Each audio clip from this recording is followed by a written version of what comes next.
Hello students, welcome to Rathod science academy. So ఈరోజు మనం ఈ క్లాస్లో ఒక ఇంపార్టెంట్ బర్నింగ్ ఇష్యూ గురించి చెప్పకపోతున్నాం. సో ఈ టాపిక్ వచ్చేసి US clarification on H1B visa. So actually ఈ టాపిక్ అనేది ఇండియా యూఎస్ రిలేషన్స్లో చాలా చాలా ఇంపార్టెంట్. ఓకే, సో ఫస్ట్ అసలు ఈ టాపిక్ ఎక్కడ చూసుకుంటామో చూద్దాం. మన యూపీఎస్సీ సిలబస్లో ఈ టాపిక్ని ఇండియా యూఎస్ రిలేషన్స్లో చదువుకోవచ్చు. అండ్ అలాగే మనం ఎకానమీ పాయింట్ ఆఫ్ వ్యూలో మనకి ఒక చాప్టర్ ఉంటుంది ఎంప్లాయ్మెంట్. సో ఈ టాపిక్లో కూడా మనం చదువుకోవచ్చు. అంటే ఈ టాపిక్ వచ్చేసి జిఎస్ పేపర్ 2లో ఇంపార్టెంట్ అండ్ అలాగే జిఎస్ పేపర్ 3లో ఇంపార్టెంట్. సో ఇవి వచ్చేసి mains point of view. And prelims point of వ్యూలో కూడా మనకు క్వశ్చన్ వచ్చే ఛాన్సెస్ ఉంది. ప్రిలిమ్స్ పాయింట్ ఆఫ్ వ్యూలో అసలు టైప్స్ ఆఫ్ వీసెస్, ఎన్ని రకాల వీసెస్ ఇస్తుంది యూఎస్ అండ్ వాటి ఎగ్జాంపుల్స్ ఏంటో కూడా మీరు చూసుకోవాల్సి ఉంటుంది. సో ఫస్ట్ ఆఫ్ ఆల్ ఇక్కడ మీరు చూసుకోవాల్సిన విషయం ఏంటంటే అసలు ఈ H1B వీసా అంటే ఏంటి, అసలు ఈ H1B వీసా కాన్సెప్ట్ యూఎస్ ఎందుకు తీసుకురావడం జరిగింది అండ్ తీసుకురావడం జరిగింది కదా. సో ఏ చట్టం ప్రకారం దాన్ని తీసుకురావడం జరిగింది అండ్ నెక్స్ట్ వచ్చేసి ఇప్పుడు యూఎస్ ఎలాంటి చేంజెస్ అనేది చేసింది అండ్ ఈ చేంజెస్ వల్ల మన ఇండియా మీద ఎలాంటి ఇంపాక్ట్ ఉండబోతుంది. సో మన ఇండియా మీద ఇంపాక్ట్ ఉంది అంటే మనం ఎలాంటి మెజర్స్ తీసుకోవడం వల్ల ఈ ఇంపాక్ట్ నుంచి మనం బయటికి రావచ్చు. సో ఈ ఏరియాస్ అన్నీ చూసుకున్నట్లయితే మీరు ఏ మెయిన్స్ క్వశ్చన్ వచ్చినా కూడా ఈజీగా మీరు ఆన్సర్ రాయగలుగుతారనమాట. సో ఫస్ట్ ఆఫ్ ఆల్ మనం క్లియర్గా ఈ ఆర్టికల్ ఏంటో చూద్దాం. సో ఇప్పుడు ఏంటంటే అసలు న్యూస్లో ఎందుకు ఉందంటే యుఎస్ ప్రెసిడెంట్ డొనాల్డ్ ట్రంప్ ఒక ఇంపార్టెంట్ చేంజ్ని తీసుకురావడం జరిగింది. ఆ చేంజ్ ఏంటంటే ఇప్పుడు ఎవరైనా సరే H1B వీసాకి అప్లై చేయాలంటే ఏ ఎంప్లాయర్ అయినా, అంటే ఇక్కడ మీకు కాన్సెప్ట్ తెలియాలి. ఓకే, ఫర్ ఎగ్జాంపుల్ ఇది మీరు యుఎస్ అనుకోండి, ఇది ఇండియా. సో యుఎస్లో పేరెంట్ కంపెనీ ఉంది. Okay, parent company or any companies ఉన్నాయనుకోండి, యుఎస్ బేస్డ్ కంపెనీస్. సో ఇప్పుడు యుఎస్ బేస్డ్ కంపెనీస్కి స్కిల్డ్ వర్కర్స్ కావాలి. అప్పుడు ఏం చేస్తారంటే యుఎస్లో వాళ్ళకి షార్టేజ్ ఉన్నప్పుడు, ఓకే, ఫస్ట్ కండిషన్ వచ్చేసి యుఎస్ఏలో షార్టేజ్ ఆఫ్ వర్కర్స్ ఉన్నప్పుడు ఆర్ఎల్స్ వాళ్ళ దగ్గర అంత అమౌంట్ లేదు, ఇన్వెస్ట్మెంట్ లేదు అన్నప్పుడు వాళ్ళకి చీప్ లేబర్ కావాలి అనుకున్నప్పుడు వాళ్ళు ఏం చేస్తారంటే యుఎస్ నుంచి కాకుండా మిగతా కంట్రీస్ నుంచి వాళ్ళు రిక్రూట్ అనేది చేసుకోవడం జరుగుతుంది. సో అలా రిక్రూట్ చేసుకున్నప్పుడు ఫస్ట్ ఆప్షన్ వచ్చేసి China and India. Okay, so వాళ్ళు ఏం చేస్తారంటే ఇండియా నుంచి వర్కర్స్ని రిక్రూట్ చేసుకొని వాళ్ళని యుఎస్ తీసుకెళ్ళి వాళ్ళ కంపెనీస్లో వర్క్ చేస్తూ ఉంటారనమాట. సో అప్పుడు ఏంటంటే ఈ కంపెనీస్ యొక్క ఓనర్స్ ఇక్కడ నుంచి తీసుకెళ్లే ఎంప్లాయర్స్కి వాళ్ళకి వీసా అనేది ఇవ్వాలి. వీసా లేకుండా వేరే కంట్రీ వాళ్ళు అసలు అలా ఉండదు. కాబట్టి ఈ కంపెనీస్ యుఎస్లో ఏమున్నాయో వాళ్ళు H1B వీసాని ఇక్కడ ఉన్న ఇండియన్ సిటిజన్స్కి ఇచ్చేసి వాళ్ళని రప్పించుకుంటారనమాట. సో ఇలా ఈ యుఎస్ కంపెనీ వీసా తీసుకురావడానికి కొంత అమౌంట్ అనేది యుఎస్ గవర్నమెంట్కి పే చేయాలి.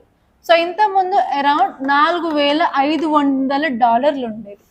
బట్ ఇప్పుడు రీసెంట్గా యుఎస్ ప్రెసిడెంట్ డొనాల్డ్ ట్రంప్ ఏం చేశారంటే ఈ $4,500ని కాస్త $1,00,000 పెంచిందనమాట. అది కూడా ఒకటేసారి ఈ యొక్క కంపెనీ ఓనర్ యుఎస్లో ఎవరైతే ఉన్నారో వాళ్ళు ఒక్క H1B వీసాకి $1,00,000 కట్టమని చెప్పిందనమాట. దీనివల్ల ఇప్పుడు ఇండియా మీద ఇంపాక్ట్ ఉంటుందా ఉండదా? ఎందుకంటే ఈ H1B వీసాలో 70% వీసాస్ అనేవి ఇండియన్స్ ఉంటారు అండ్ సెకండ్ కంట్రీ వచ్చేసి చైనా. కాబట్టి ఈ స్టెప్ అనేది ఇండైరెక్ట్గా మన ఇండియా మీద చాలా చాలా ఇంపాక్ట్ అయితే ఉంటుందన్నమాట. సో ఒక ఐడియా వచ్చింది కదా H1B వీసా ఏంటి. సో ఇప్పుడు ఇన్ డీటెయిల్గా తెలుసుకుందాం అనమాట. సో ఇప్పుడు డీటెయిల్స్ చూసుకున్నట్లయితే ఈ H1B వీసా అనేది ఒక non immigrant work visa programme. So దీన్ని ఒక యాక్ట్ కింద తీసుకురావడం జరిగింది. అదే immigration and nationality act of 1952. దీన్ని రీసెంట్గా అరౌండ్ 1990లో అమెండ్ చేయడం జరిగిందనమాట. సో ఈ వీసా ఏం చేస్తుందంటే యుఎస్ ఎంప్లాయర్స్ని టెంపరీగా ఫారిన్ వర్కర్స్ని హైర్ చేసుకోవడానికి పర్మిషన్ అనేది ఇస్తుంది.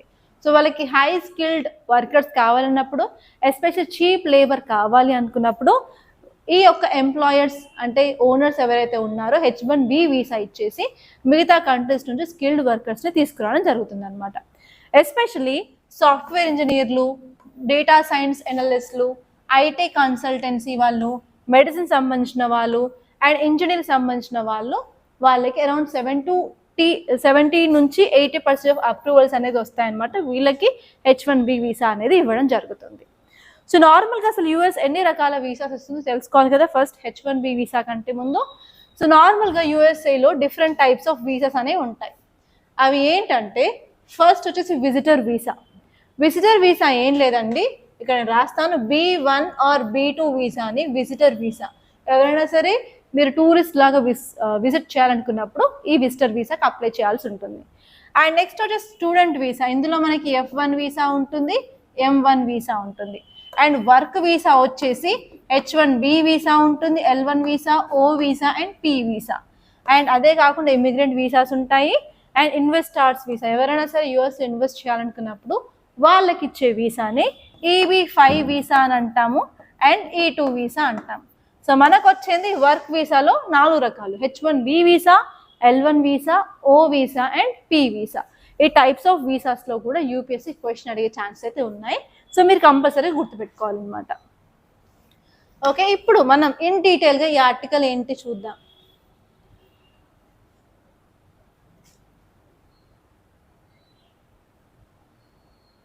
ఓకే, సో ఇప్పుడు ఏంటంటే నార్మల్గా ఈ H1B వీసా యొక్క కీ ఫీచర్స్ చూసుకున్నట్లయితే నార్మల్గా అరౌండ్ 85,000 పీపుల్కి మనకి ఎవ్రీ ఇయర్ అనేది ఈ వీసా ఇవ్వడం జరుగుతుంది.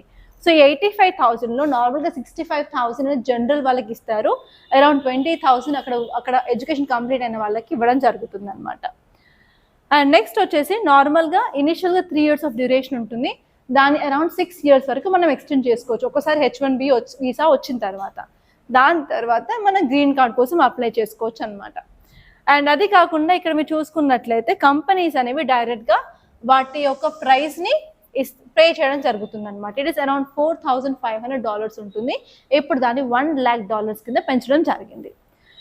ఓకే, అండ్ నార్మల్గా ఎవరు అసలు beneficiaries under this H1B visa అన్నట్లయితే ఇండియన్స్. 70% ఆఫ్ ఇండియన్స్ H1B వీసాకి అప్లై చేస్తారు.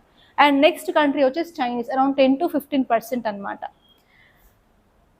ఓకే, సో ఇప్పుడు చూసుకున్నట్లయితే నార్మల్గా ఇప్పుడు ఎందుకు ఇలాంటి స్టెప్ తీసుకోవడం జరిగింది యూఎస్ఏ? Very big question.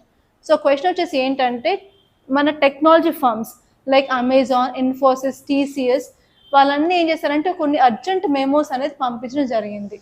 ఎందుకంటే ఎస్పెషలీ మన ఇండియా నుంచి ఈ స్కిల్డ్ వర్కర్స్ యూఎస్కి వెళ్ళడం వల్ల మన ఇండియాలో స్కిల్డ్ వర్కర్స్ దొరకడం లేదు. సో కాబట్టి టెక్నాలజికల్గా మనకు క్రంచ్ అనేది క్రియేట్ అవుతుంది. సో కాబట్టి and also fearing of free entry denials or free demands at borders. And next వచ్చేసి Indian workers being deboarded from an Emirates flight amid confusion. And next important point వచ్చేసి actually social మీడియాలో ఒక viral అవుతుంది. అదేంటంటే MBA chai wala for spot lighting H1B issues and calls for workers to rush back to the US. సో ఏంటంటే H1B వీసాని నార్మల్గా Indians బాగా use చేసుకొని అక్కడ ఏంటంటే అక్కడే సెటిల్ అయిపోతున్నారు. దానివల్ల అక్కడున్న అమెరికన్స్కి ప్రాపర్గా ఆపర్చునిటీస్ అనేవి రావట్లేదు అనే ఒక ఇంపార్టెంట్ ఐడియా ఉంది. అండ్ యాక్చువల్లీ మనందరికీ తెలిసిందే ట్రంప్ పాలసీ వచ్చేసి ప్రొటెక్షనిస్ట్ పాలసీ.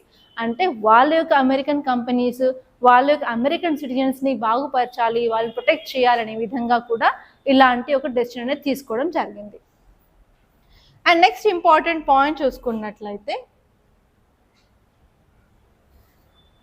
మనం అసలు ఏం చేయాలి ఇప్పుడు? సో ఇలాంటి మూవ్ తీసుకోవడం వల్ల మన ఇండియన్స్ యూఎస్కి వెళ్ళడం అనేది తగ్గుతుంది. దానివల్ల ఏమవుతుంది, చాలామంది చదువుకోవడానికి కానీ జాబ్ చేయాలనుకునే కళలకు మాత్రం దూరం అవుతారు. అండ్ అదే కాకుండా ఇప్పుడు మన ఇండియాలో మన దగ్గర స్కిల్ లేబర్ అవైలబుల్గా ఉంటుంది కాబట్టి మన ఇండియా నుంచే వాళ్ళకు కొంచెం స్కిల్ ఆర్ లైక్ వాళ్ళకు కొన్ని ఆపర్చునిటీస్ ఇచ్చినట్లయితే కంపల్సరీ వాళ్ళు సైన్స్ అండ్ టెక్నాలజీ డెవలప్మెంట్స్లో చాలా యూజ్ అవుతారు. అండ్ మన దగ్గర ఉన్న డొమెస్టిక్ కంపెనీస్కి ఇప్పుడు స్కిల్డ్ వర్క్ ఫోర్స్ అనేది లభించడం జరుగుతుంది. సో దాట్ మనం అనుకున్న target developed country, developed India, status by 2047, that is Viksit భారత్ని అచీవ్ చేయడానికి యూస్ఫుల్గా ఉంటుంది. అండ్ అదే కాకుండా మన యొక్క aim third largest economy in the world, అది కూడా చేరడానికి చాలా యూస్ఫుల్గా ఉంటుంది. అండ్ నెక్స్ట్ వచ్చేసి ఇమీడియట్గా మనం ఏం చేస్తాము అంటే డొమెస్టిక్ హైరింగ్ని పెంచాలి. సో ఇప్పుడు ఏంటంటే బయటికి వెళ్ళడానికి మనకి అవకాశాలు తగ్గినప్పుడు మన కంట్రీలోనే హైరింగ్ అనేది పెంచాల్సి ఉంటుంది.